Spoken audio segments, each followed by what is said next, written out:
नमस्ते दोस्तों, मैं आपको आज एक बहुत शानदार जुगाड़ बताने वाला हूँ।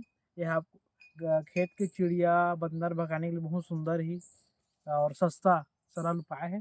जो आप देख पा रहे हैं बियर का बॉटल है और इसमें एक रस्सी की सहायता से इसमें छोटा सा पत्थर डाले हुए हैं और नीचे एक पॉलीथीन डाल दिए हैं। ये हवा आएगा तो इधर उड़ेगा और इसको जा कर के टकराएगा, इससे आवाज़ उत्पन्न होगा। इससे चिड़िया और आसपास के जानवर, अगर हम लोग चारों तरफ ऐसी जुगाड़ लगा दें हैं तो तुरंत भग जाएगा। ये देसी और सस्ता सुंदर जुगाड़ है।